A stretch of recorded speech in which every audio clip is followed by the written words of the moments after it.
There is a terrifying cryptid running around North America that resembles a werewolf. It's 7 to 10 foot tall, amber eyes, large teeth, long arms, muscular build, human like hands with giant claws, and a menacing snarl sending many eyewitnesses into shock. It's commonly referred to as the Dogman. Welcome to the first ever North American Dogman Project podcast. I'm Dave Jones, the tech, and next to me is renowned author, cryptid researcher, and military hero, Jody Cook. Hi, how you doing? Military hero. There you go. before we get into the North American Dogman Project, the first thing we need to do, we have a lot of people that have no idea what a dogman is. Some people out there that may have seen one, but need some clarification.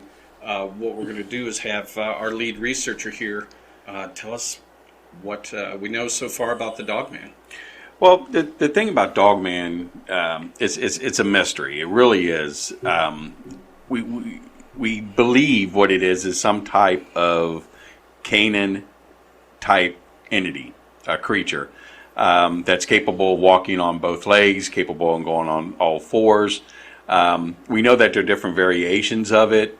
Different breeds possibly of this thing, different size, weight, but it's still a mystery because when you look at a lot of the different reports that are coming in, not just through us but through other researchers, there's different characteristics of this creature. The only main characteristic of it is that it is bipedal and it is able to go on all fours. The snout, the high pointed ears, the legs are very similar to a dog. We know that this thing able to howl, growl, like a dog. So we know it's that type of species, but we're still at an awe of really figure out what it truly is. It's not like Bigfoot where we all know what Bigfoot is, but when it comes to Dogman, it's a whole different thing. It's every day we're getting different characteristics of the animal. So trying to put it together and say what it is at this point, we can say it's a canine. There's a lot of different theories out there. One of the theories that I heard, which I thought was kind of interesting, was the Dinopithecus. Oh, right. Yeah, the Dinopithecus was a baboon primate that stood about 5.5 feet on all fours, but if it stood up it was over 6 foot. A very large, extinct large baboon. A lot of people theory that this thing moved from Africa going into Europe. That's why you had sightings in Europe of it, going into Asia and coming across the Bering Straits into North America. The only problem with that theory is if that species did exist in North America or even in parts of Asia, we would find fossils of it, and there's no evidence of fossils of it in North America. Only fossils have just been found in Africa and North Africa. So, but it was a really good theory. Because when you look at a baboon type creature, the characteristics are very much the same as the Dogman. Right. The snout, the sharp teeth, the size. Only difference is the ears on it. But it's a good theory. But there's a lot of other different theories, that are out there of, Dogman, but it all comes back to a canine type creature. Absolutely. Yeah. Awesome. All right, let's talk about the North American Dogman Project itself. Our mission is to organize, network, research, and report. Our goal is to bring awareness and educate the population. What we do not want to do is cause widespread panic. There are governments out there who want exactly the same thing. Technically, we're on the same page. We all want the same thing. We don't want people to freak out about this. We just want to get as much documentation and evidence on it as possible so we can identify it. That way everybody knows what it is and we can all just sit back and relax. We just wish that they would network with us, rather than keep us in the dark and having these little rogue elements out there in the field that just come out and do what they're, they don't tell anybody what they're doing. They just go out and force their way in and around and just leave the place a mess in most cases. We know that, there is government involvement here. Yep. We know through the U.S. Forestry Service, Department of Agriculture, especially here in Ohio, the Ohio Division of Wildlife. Right. When I did my Freedom of Information request, with them, on the sightings, I mean, they basically just denied my request. And you can't deny a Freedom of Information request unless the documents are secret. Right. So, and it's been over a year that I filed with the Department of Agriculture and the U.S. Forestry Service on, documentation on Dogman, and I still haven't got anything from them, and it's been over a year. But we know they've been monitoring our site. Right. So obviously they're interested in the subject, either by curiosity or they're keeping track of what we're doing. What we know. Because we're able to find out through our site, who's keeping track, who's watching us. Just this month, we've had over 20,000 views. And most interesting thing was 10% of those views were from the NewYorkPost.com, was with, monitoring our site. And I find that's interesting that, that they keep watching our site. So we know that there's other agencies out there. We know that the Ohio Division of Wildlife, or the ODNR, they've monitored our site quite a few times. So there's interest out there, with government agencies keeping track of what's going on. A lot of people that we have talked with who have dealt with government agencies, on this subject, we deal with a lot of law enforcement agencies that, is having issues on coming to us and talking to us because of, agency protocol on this, creature. So we know there's a protocol, especially in law enforcement. We know law enforcement, and we've heard this from quite a few different law enforcement officers from different states, that the code name for a dogman is black dog. And we know for Bigfoot, it's black cow. So that's their code word if there's a sighting or they're passing something on. So there is interest there. There is people watching it. But, either they're keeping track of what we're doing to see how we're doing things. We're hoping that we get something like the X-File, where we get our own Marlboro Man, coming to us and kind of, keeping track of what we're doing, but yet kind of giving us a little bit. So that would be amazing. Yeah. That would be really great. Yeah, definitely. So the NADP is made up of volunteer researchers in North America, Europe, and as far off as New Zealand. We never knew it was going to hit outside of North America. Canada, yes, the provinces, obviously. But when we started getting calls from as far off as New Zealand, Australia, the guys in Australia, and all of the researchers in UK who were fantastic. Fantastic. I mean, we're getting people from Germany that want to come up with a chapter. I mean, it's amazing how much the North American Dogman Project has grown within this last year. The recognition that we're getting. Les Strauss. The Survivor Man, gave us a very good, review. Okay. Cliff Brockman from Finding Bigfoot, talked to us about, how he really believes in Dogman and that there's definitely something out there, and said our, site was extremely, out there for information on the subject. We didn't expect this. I mean, the North American Dogman Project is the largest dogman research organization in North America. We are the largest. How many members do we have? We got 330 as of today. 330 members. That's a lot. And how long have we been alive here since? Everything started kicking off maybe about a year ago. Yeah, I mean, we were doing this prior to about a year ago, and then, like I said, we got the site, and I mean, within the last 5 months, we had over 100,000 views on our site within the last 5 months. We're doing something good. If we're getting that much traffic coming in on our site, and our stuff obviously is good because people are taking stuff off our site, and putting it on their site and using or on it, videos and podcasts things, and stuff. which we don't mind. Just ask us permission first. But let us know, because if you're doing a podcast or something, we'll post a link so everybody can see what you're talking about. What you're talking about, yeah, from our website. And like I said, we have a lot of good information on our website. If you want to use anything, please ask.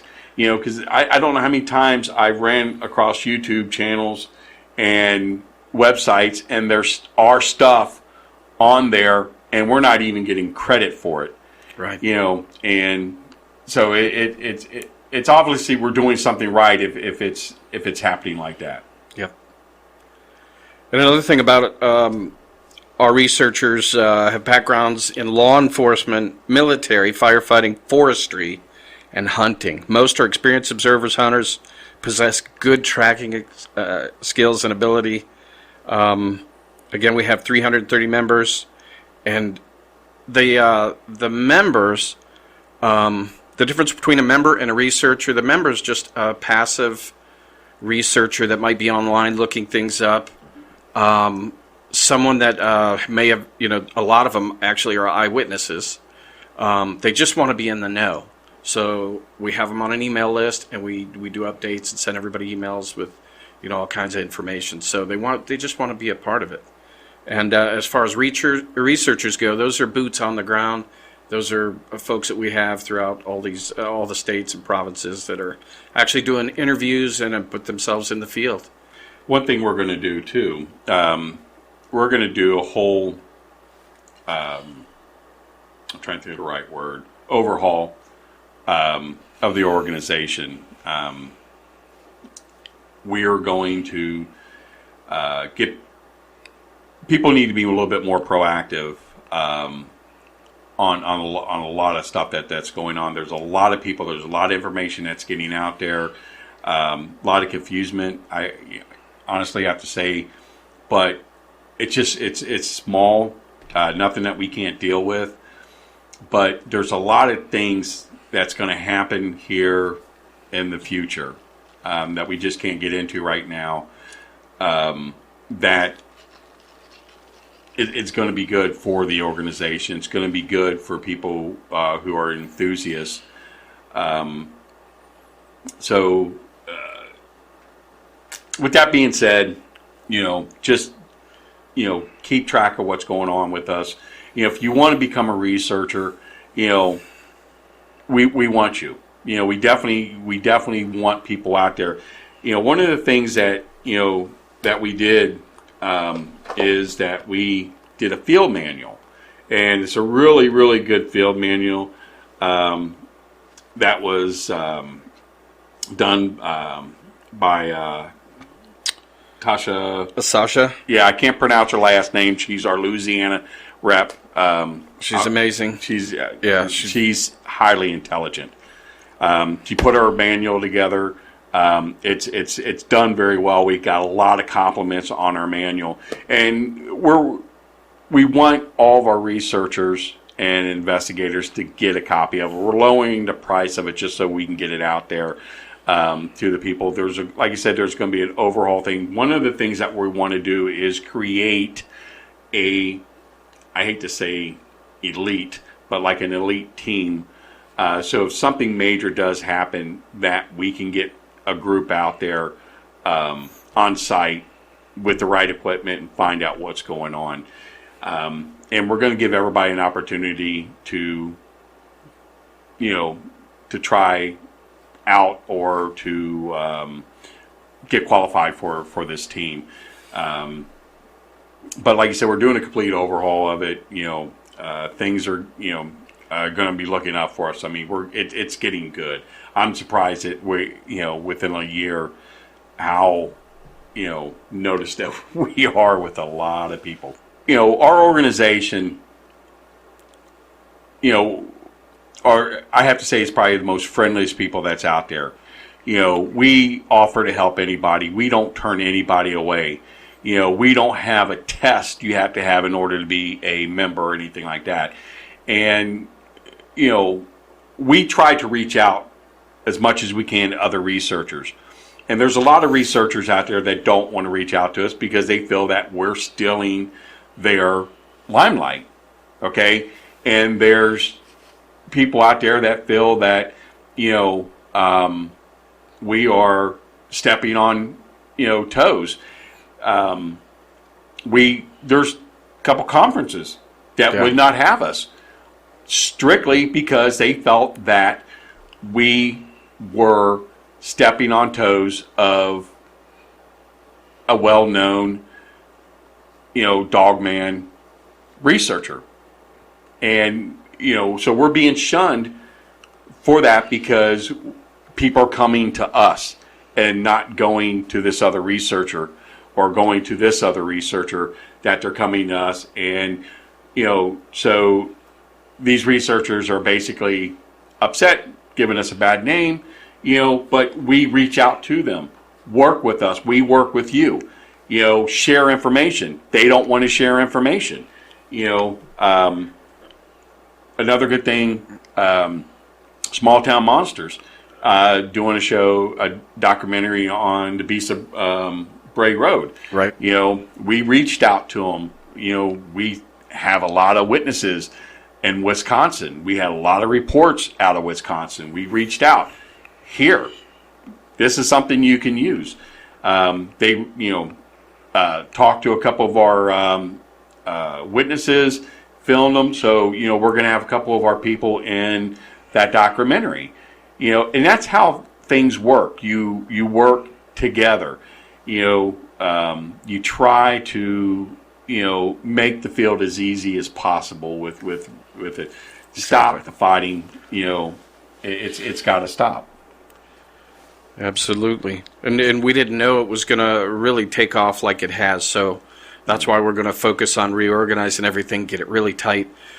What's really cool is some of our researchers in the field now are amazing, because when I get an email in about a sighting and it's something recent and hot, I immediately get it to our researchers in that state, our state rep and all of the other researchers.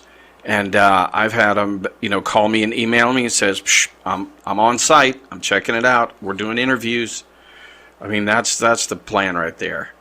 Get those guys on the ground as fast as possible. Get them up on the latest technology. Get the GoPros going and the dash cams and keep the cameras rolling all the time. Get as much evidence as possible and report back and we make an educated decision together on what to do with the information and how to proceed and all that. Right. I mean, the people that we're getting. A lot of them are law enforcement. A lot of them are military. You wouldn't believe how many police officers and law enforcement. We just got a new guy on our team here, who's former, U.S. Special Forces. Excellent guy. Excellent guy. This guy's squared away. I think he just moved from. He moved from the West Coast over to the East Coast. East Coast, and he just joined our team. And when we do our overhaul, we're going to have a board of directors, and each board of directors is going to be in charge of something. And one thing that he's going to be charged of is our operations, our field operations. And I mean, this guy's squared away, truly squared away. And we have some brilliant people out there. Oh, really brilliant. The amount of people that we're getting is just unbelievable. And also, we have 28 state reps right now. There's 2 in California. California is so big. And there have been sightings right outside Los Angeles, so it's like it could happen anywhere. It's just amazing. It is. And that's another thing, when let's say California for sake, it's so big, we may have 1 or 2 state reps, for that, possibly even 3 for a state that large. We encourage the state reps to go and create a team that, you have your own team. Right. And, when the main thing the North American Dogman Project wants to do, we want to have a map so we know where all the hot spots are. We want to figure out if it's a migration pattern, what are the areas that are most of the sightings are taking place in, why are they not taking place, sightings in this area, and why are they taking sightings in this area? And that's the whole point. We're collecting data, as much data on the type of creature, the location of the creature, the season that it was seen. Are they more sightings in the summer than they are in the winter? Are they more sightings at night than they are in day? And what we're finding out, day and night sightings are just about 50-50. Yeah. And even seasonal, it's about the same. Are they running in packs? We're getting, reports where there's being seen, more than one, but the majority of the sightings that are coming in are just single rogue sightings.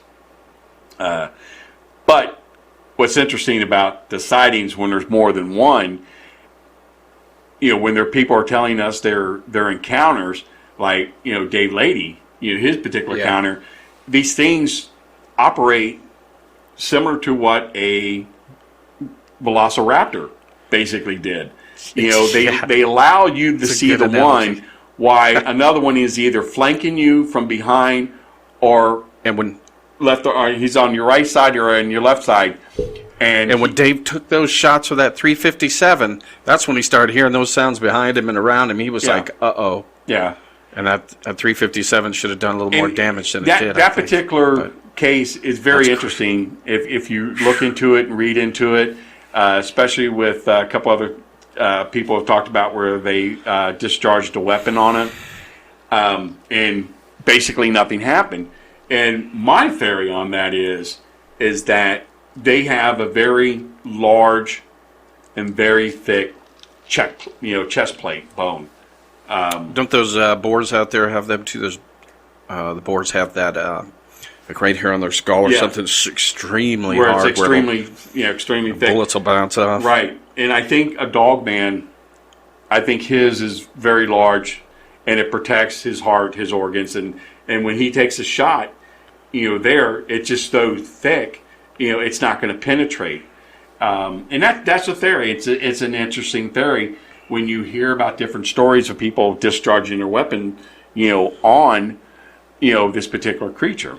Like in Texas, the prize coyote hunter and guide who was out there and had an AR-15 with multiple clips, and he saw one, and he said the last thing he wanted to do was start shooting that thing because it was way too big, and those 5.62 rounds weren't gonna do the trick. So he just got out of there.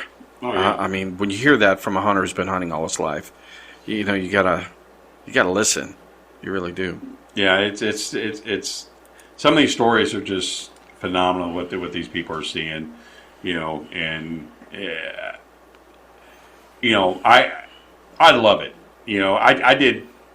I've been doing this for close to 30 years, and I was doing Bigfoot research for the majority of the time, and then I started to get into the Dogman stuff because I found it very interesting, and I love it. I mean, it's fascinating, some of the stuff. I mean, this is truly the thing that goes bump in the night. Yeah. Truly the thing that goes bump in the night. Just listen to the eyewitnesses. Yeah. They'll tell you for sure. Yeah. And just to make a point, neither of us have seen a Dogman, but we both have had encounters with Bigfoot. Mine, I did not see him exclusively, but we were in the company for sure. I mean, it's the only thing that could have made the noise we heard, and lots of people. So I seen them. Most people who either read my books or heard me on different podcasts has heard my story. I was in the Army at the time, so I seen them. I know what this thing looks like. When it comes to like government involvement, to get back to that question, I don't think Bigfoot's a threat when it comes to the government involvement. But seems like it just wants to be left alone. This is apex predator. This thing is, it's not only, attacking people, but we know it's attacking, other predators that are out there.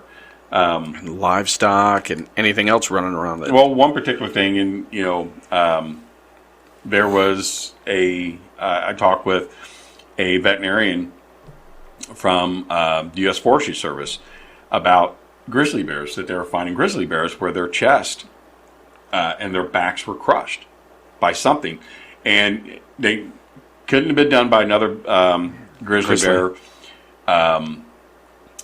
That this, no markings on it that it was tore apart in a fight or anything like that. So, and they're keeping that secret because, there's something out there large enough to kill, grizzlies. And they know it's not done by another grizzly bear. So either it's a Dogman or it's a Bigfoot. Bigfoot most likely is the culprit in this. But, that's why I think the government has a big interest in Dogman, because it's definitely a predator. Absolutely. Now,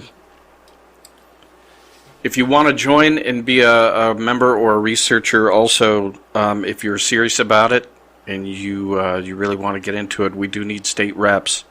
There's many states out there that are being covered by some of the bordering state reps. A lot of territory out there to cover, especially when you start going from, we're in Ohio, so you start heading west. I drove to Phoenix last year, and driving through Oklahoma, Texas, and New Mexico. Boy, there's a lot of sightings out there. We need state reps out there. Now in Oklahoma, we do have our good friends and members, Lance and Bill Hightower, the Cryptid Brothers, are out there doing an unbelievable job. They have a podcast. You must subscribe and watch it on YouTube. It's fantastic. But they're amazing. So they're pretty much anything that we get. I try to get any kind of emails we get about sightings or anything. I send it out there. They have ones that they send to us, and there's anything really anything cryptid as far as that goes. Anything in Ohio that's creeping around that people can't identify, we try to get involved with, because you never know when you're going to run into. You never know what you're going to run into, whether it's a grass man or a dog man. Because where we're located, we're pretty close to Germantown. It's kind of almost in my backyard, and Germantown has had. There's been a lot of sightings, and matter of fact, on future podcasts, what we're going to do is we're going to bring in eyewitnesses and sit and talk to them face to face, so you can see them and you can watch. You can watch their face and their descriptions of what they've seen, and just the terror and the stuff that they had to go through and how it's changed their life. So you're going to see them face to face, which is different from most of the podcasts and things going on out there too. We're also going to have we want our state reps to either we'll probably end up Skyping them, and we'll put that on podcasts as well, so you can see our state reps out there doing the work on the ground in the woods and getting their teams motivated. Definitely they need to get proactive. Definitely need to get proactive. Something that I came up with and talked it over with Dave, and we want to do a field investigators boot camp, a Friday, Saturday, and Sunday course. We have a really nice set of properties, 65 acres of woods. There's an open area. We have a pavilion up there. It's private land. We should bring in Mitch for this, right? Yeah. Actually, we are. We're bringing him in. He's coming in for this. Hell yeah.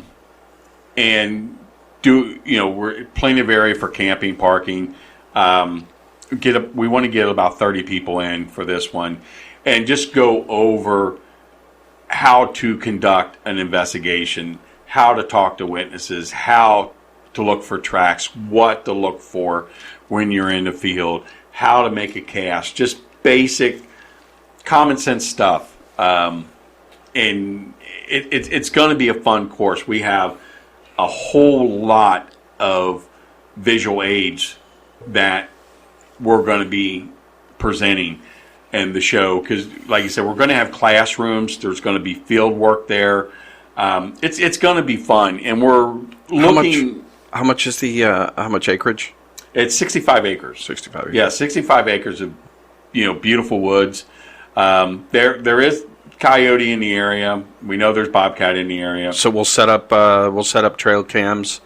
Probably have some thermal, some FLIR scouts out there. Yeah. So you can actually we're gonna check get them out and see what it looks we're like. Because one of our researchers right here that's in our local team, Brian, he's logged 1,000 miles hiking, and he's completely fearless. He's a skeptic, but he is a believer as well. So he's riding the fence. Mm-hmm. But he takes his scout with him because when you're out there on the trails at night and you're camping and you hear stuff, you can use the thermal to pick up heat signatures of whatever's coming close to you. And he said he's had cougars creeping up on him and bears and stuff like that.